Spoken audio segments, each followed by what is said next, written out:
Meu nome é Vanessa Sobrosa, eu sou aluna de mestrado no programa de pós-graduação em Ciências do Movimento Humano da Universidade Federal do Rio Grande do Sul e hoje eu vou apresentar para vocês o meu trabalho de dissertação, que é intitulado como Exercício Resistido no Equilíbrio de Indivíduos com Diabetes Mellitus Tipo 2, uma revisão sistemática com meta-análise. Para iniciar, nos perguntamos o que é uma revisão sistemática. A revisão sistemática reúne de forma organizada grande quantidade de resultados de pesquisas, bem como auxilia na explicação de diferenças encontradas entre estudos primários que investigam a mesma questão. Responde a uma pergunta claramente formulada utilizando métodos sistemáticos para identificar, selecionar e avaliar criticamente pesquisas relevantes. A revisão sistemática é importante por solucionar controvérsias, aumentar o poder estatístico e identificar a necessidade de novos estudos. O diabetes mellitus é uma doença crônica caracterizada por altos níveis de glicose no sangue. Entre sua etiologia, podemos encontrar o diabetes mellitus tipo 1, o diabetes mellitus tipo 2, o diabetes mellitus gestacional e o diabetes mellitus tipo MOD. Entre esses principais tipos de diabetes, o mais prevalente é o diabetes mellitus tipo 2, que representa de 90% a 95% de todos os casos da doença, e ele decorre de uma resistência à insulina ou produção ineficaz da mesma. Alguns fatores de risco levam ao diabetes mellitus tipo 2, como sedentarismo, maus hábitos alimentares e obesidade, bem como o histórico familiar. Ao longo do tempo, a doença pode desencadear algumas complicações, como doenças cerebrovasculares, retinopatias, cardiopatias, nefropatias, pé diabético ou neuropatia diabética. A neuropatia periférica diabética é a complicação crônica mais comum causada pelo diabetes, acometendo mais da metade dos pacientes e está associada à hiperglicemia. Segundo a Sociedade Brasileira de Diabetes, essa condição afeta diretamente o equilíbrio postural, levando a modificações biomecânicas como centro de massa e centro de pressão. Essa complicação sensório-motora modifica também o equilíbrio estático e dinâmico.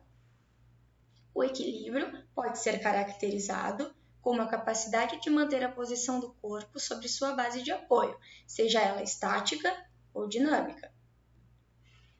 Entretanto, outros estudos encontraram evidências que, mesmo antes da presença da neuropatia, esses indivíduos com diabetes mellitus tipo 2 já tinham uma redução da condução neural para a fibra muscular, assim como a força muscular de joelho e de tornozelo. O exercício resistido vem sendo cada dia mais estudado como mais uma ferramenta não farmacológica utilizada para o manejo do diabetes mellitus tipo 2.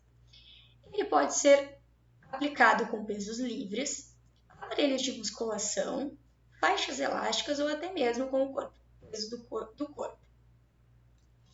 Os exercícios resistidos com pesos livres ou máquinas de musculação podem trazer a melhora da força muscular, melhora da marcha, redução de níveis de hemoglobina glicada e resistência à insulina. Com isso, o objetivo deste trabalho foi avaliar o nível de evidência sobre os efeitos e ou eficácia do treino resistido no equilíbrio e controle glicêmico de indivíduos com diabetes mellitus tipo 2. Esta revisão sistemática e meta-análise seguiu as recomendações propostas pela colaboração Cochrane e a declaração PRISMA. Ainda foi registrado no International Registro Prospectivo de Revisão Sistemática com o seguinte número de registro. Para os critérios de elegibilidade, utilizamos o PICO, onde, para a população, foram incluídos homens e mulheres com diagnósticos de diabetes mellitus tipo 2, exercícios resistidos como intervenção, estudos sem exercício ou com outras modalidades de exercício como comparação, equilíbrio, hemoglobina glicada e glicose de jejum como desfecho e ensaios clínicos randomizados como tipo de estudo. O desfecho primário deste estudo foi o equilíbrio e os secundários foram a hemoglobina glicada e a glicose de jejum.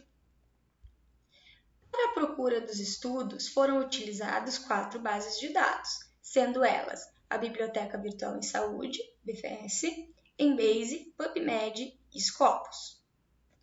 As estratégias de busca foram elaboradas de acordo com as especificidades das estruturas de vocabulário de cada base de dados, e a pesquisa incluiu os seguintes termos MASH: diabetes mellitus, type 2 diabetes, resistência training, balance e hemoglobina glicada.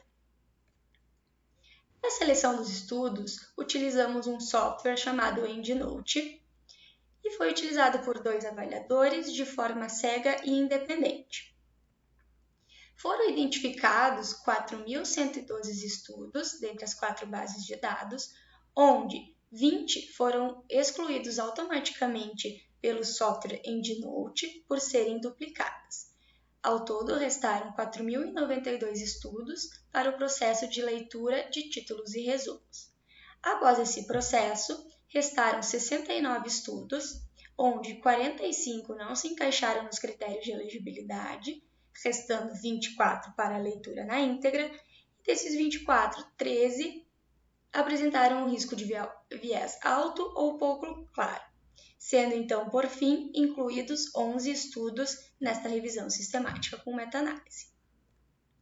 Para a extração de dados, utilizamos uma planilha de Excel contendo as seguintes informações: títulos, amostra, desfechos, intervenção, resultados e conclusão.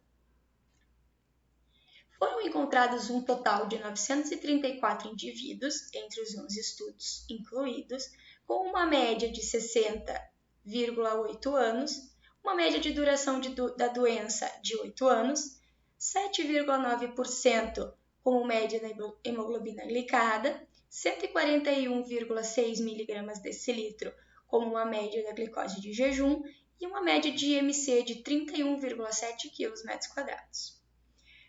Dos estudos incluídos, 11 apresentavam um exercício resistido, o foco dessa investigação. Desses 11, apenas 2 apresentaram, junto ao resistido, um programa aeróbico e apenas um abordou o exercício combinado. Para o risco de viés, foi utilizada a ferramenta da Cochrane, onde 11 estudos apresentaram baixo risco de viés. A análise dos dados foi feita através do Review Manager 5.4.1, sendo gerado um forest plot para cada comparação entre grupos e desfechos. Para a meta-análise dos dados, foi adotado um efeito aleatório com método de variância inversa para dados contínuos e os dados foram expressos como diferenças de média e desvio padrão. Neste caso, geramos um forest plot para a comparação do exercício resistido versus o controle no desfecho equilíbrio. Dos 11 estudos, apenas 3 avaliaram o equilíbrio, então 3 foram incluídos nesta comparação, onde apenas eram comparados com o grupo controle. Ao final, podemos identificar que houve uma diferença a favor do grupo resistido.